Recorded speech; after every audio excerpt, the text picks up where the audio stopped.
Hey everybody, my first chapter video for It's the Manager for our virtual book club. There's some reflection questions but the big thing that stood out to me in the chapter 1 was obviously the 6 changes that we need to make. Forgive me. One of the things that stands out to me is that is that this book was written, of course, in 2020. So we're 5 years in. The pandemic has come and gone. So things have shifted quite a bit. But millennials have been in the workforce longer. And it's even what was true for millennials is even more true for Gen Z. The big one, though, is the my job versus my life. Think about Gen X, and some people, I'm Gen X, but Gen X and baby boomers especially, jobs were vehicles that allowed you to get to someplace. It was money that allowed you to take vacations, buy houses, have the life and community and things you wanted.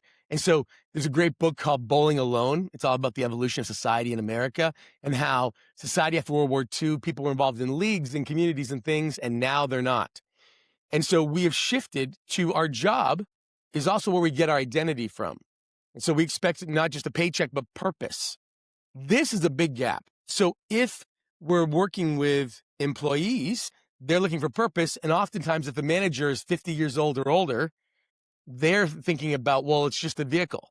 And so in fact, that's why that just being paid well is enough. This is not the case. But millennials and Gen Z are wanting to be understood because they don't want bosses, right? They want coaches. So they want people to get that. So one of the things you're gonna have to do as a coach is help leaders. And sometimes you have team leads or managers who have been trained by Gen Z and they're not being told this. So they're being trained in a model that doesn't even work for them. And then their employees is even worse.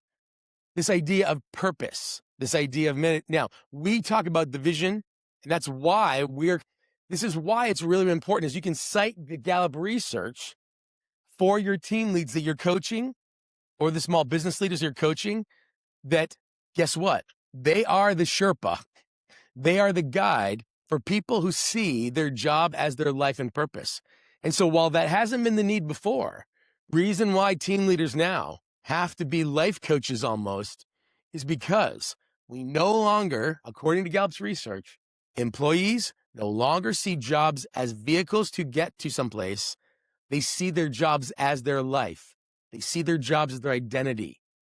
And so while people older don't necessarily see it that way, and we don't know the hang up, we're dealing with people who have to struggle through, I'm in a job that's not my identity.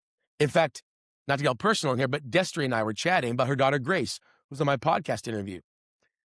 For people, Grace was struggling to get a job. She just got one. She's working as a receptionist.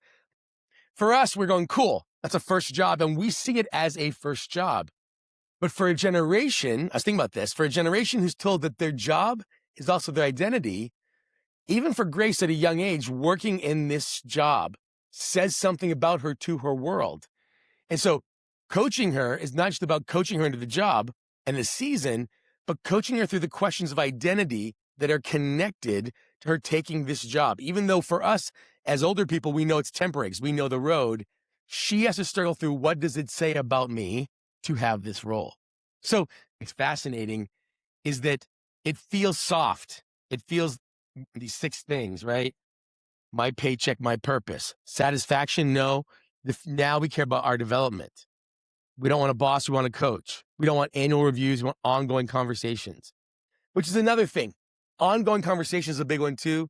Clifton Strengths Themes of Strategic and Activator will drive by and say, oh yes, I'm actually doing ongoing conversation. I don't overemphasize the annual review, but Strategic thinks that throwing comments over their shoulder as they walk by the desk or randomly in meetings, they think that counts as performance feedback. If you have people with Activator or Strategic, you've got to call out are you having ongoing actual performance feedback about outcomes? Not just randomly saying, let's do that better. Because when it comes to, I want ongoing conversations, not just annual reviews, I find people with Clifton Strengths of Strategic will say, oh yeah, I do that. But what they mean is they simply say things in meetings. They don't, and others are going, is that a comment about the task? Or is that a comment about my overall performance? They don't make the connection. So you'll want to coach them into that. But yeah, can't wait to see your feedback. check out the questions and check out the questions as well. Let me know what you think.